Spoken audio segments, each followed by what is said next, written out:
आपके अपने YouTube channel Z trick master पर आपका वेलकम है।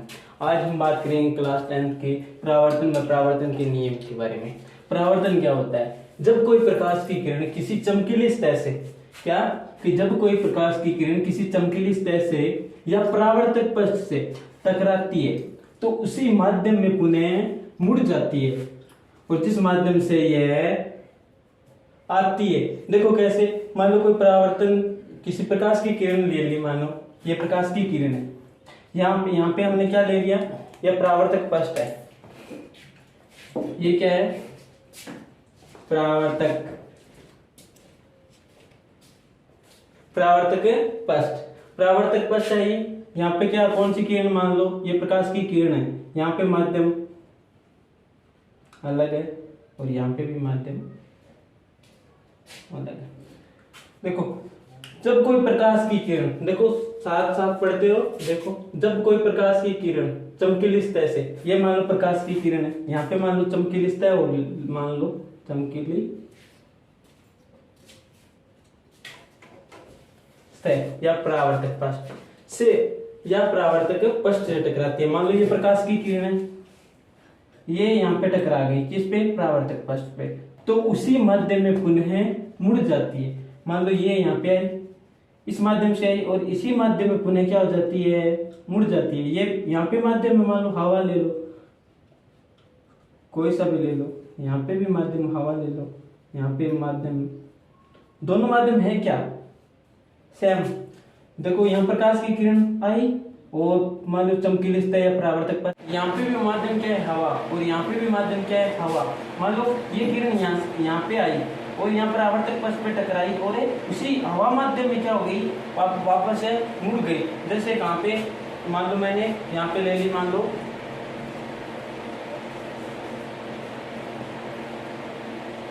ये मिटा रहा हूँ मैं और लिख रहा हूँ, ये कौन सी होगी? जो प्रकाश की किरण, आने वाली किरण को क्या कहते हैं हम? आपतित किरण। और जहां पे ये किरण टकराती है, जिस बिंदु पे ये टकराती है, उस बिंदु को हम क्या कहते हैं? आपतन बिंदु। कौन सा बिंदु कहते हैं? आपतन बिंदु। मान लो आने वाली किरण को क्या कहते हैं? आपतित किरण। और जिस बिंदु पे ये टकराती है, मान लो परावर्तक पृष्ठ के जिस बिंदु पे ये टकराती है, उस बिंदु को क्या कहते हैं? आपतन बिंदु। और ये बिंदु परावर्तक पृष्ठ के मध्य में होता है। मान लो जहां पे ये आपतित किरण है और यहाँ पे इस किरण का क्या होगा? रिफ्लेक्शन। रिफ्लेक्शन के बाद ये कौन सी किरण होगी? परावर्तित किरण। इस किरण को क्या कहेंगे? परावर्तित किरण। परावर्तित किरण। अब देखो, जहां पे आपतन बिंदु हमें प्राप्त हुआ था परावर्तक पृष्ठ या चमकीली सतह पे या मिरर पे, उस बिंदु से हम क्या खींच लेंगे? के अभिलंब खींच लेंगे। इसको क्या नाम दे देंगे? अभिलंब। जो इस परावर्तक पृष्ठ को दो समद्विभाजित भागों में डिवाइड कर देगा, या मान लो इसको दो भागों में बांट लेगा। अब देखो यहाँ पे एक तो अभिलंब है, एक तो क्या है? यहाँ पे देखो दिख रहा है अभिलंब, और एक क्या है? आपतित किरण। अभिलंब और आपतित किरण के बीच ये क्या बन रहा है? एक एंगल बन रहा है, एक कोण बन रहा है। इस कोण को क्या कहते हैं? मतलब आपतित किरण और अभिलंब के बीच एक कोण बनेगा, जिसको हम क्या कहेंगे? आपतन कोण, जिसे डिनोट करेंगे आई से। समझ में आया? और अभिलंब और परावर्तित किरण के मध्य भी एक कोण दिखाई दे रहा है आपको, ये कोण है, तो ये भी क्या होगा? एक कोण। तो परावर्तित किरण और अभिलंब के मध्य भी एक कोण बनेगा, जिसे हम क्या कहेंगे? परावर्तन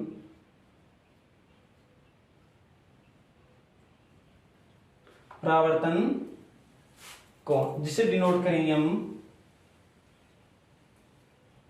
आर से। ठीक है, एक तो कोण हमें क्या प्राप्त हुआ? आपतन कोण, और एक परावर्तन। अब पढ़ेंगे हम परावर्तन के नियम। पहला नियम क्या है? आपतित किरण, परावर्तित किरण, अभिलंब, तीनों एक ही तल में स्थित होते हैं। देखो ये तो कौन क्या है? आपतित किरण। क्या है? आपतित किरण। और ये क्या है? परावर्तित किरण। और ये क्या है? अभिलंब। तीनों एक ही तल में स्थित होंगे। मान लो ये देखो, यहाँ पे कौन सी किरण है? मान लो आपतित किरण है, और ये क्या है? अभिलंब। आपतित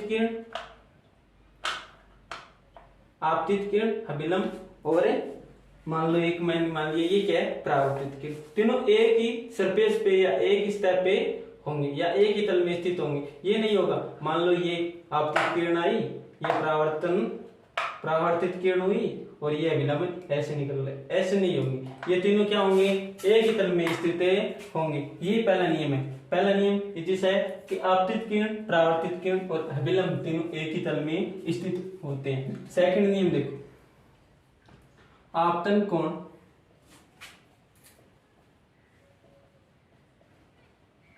व परावर्तन कोण का मान बराबर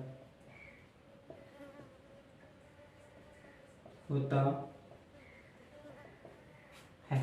अब बात रही आपतन कोण और परावर्तन कोण का मान बराबर कैसे होता है। देखो अभिलंब, ये क्या है हमारा अभिलंब, अभिलंब और आपतित किरण के मध्य जो कोण बनेगा उस कोण को क्या कहेंगे आपतन कोण, और जिसे डिनोट हम करेंगे आई से, ठीक है।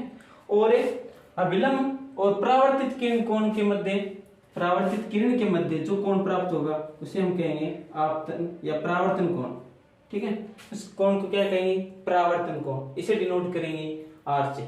तो ये हमारा नियम क्या कह रहा है, कोण आई बराबर कोण आर, ठीक है। यहाँ पे हम ले ली जा को हम कहते हैं साइन, साइन आर बराबर साइन आई बराबर साइन आर। तो साइन से साइन मैंने कैंसिल कर दिया, तो साइन आई बराबर साइन आर, साइन से साइन क्या हो गया कैंसिल, तो आई बराबर आर। ये हमारा सेकंड नियम है। देखो ये कोण मान लो इधर कौन सा कोण है, ये 30 डिग्री का कोण प्राप्त होता है ना, तो ये भी कोण कितना डिग्री का होगा 30 डिग्री। मान लो आई आपको कह दे कि 40 डिग्री है, आर का मान आपसे पूछे तो आर कितना होगा 40 डिग्री। मान लो आई बराबर आर, ये सेकंड नियम है, ठीक है। परावर्तन के दो नियम है। पहला नियम आपतित किरण, परावर्तित किरण और अभिलंब तीनों एक ही तल में स्थित होंगे। और सेकंड नियम क्या है, साइन आपतन कोण और परावर्तन कोण का मान हमेशा बराबर होगा। यही क्या है परावर्तन के दो नियम है, जो बहुत वेरी मोस्ट इंपोर्टेंट टॉपिक है क्लास 10th पार्ट है परावर्तन व अपवर्तन, रिफ्लेक्शन और रिफ्रैक्शन वाले पार्ट में से मैंने एक मोस्ट टॉपिक उठाया जो परावर्तन के नियम के बारे में छोटा सा टॉपिक था। चलते हैं, मिलेंगे नेक्स्ट वीडियो में। धन्यवाद।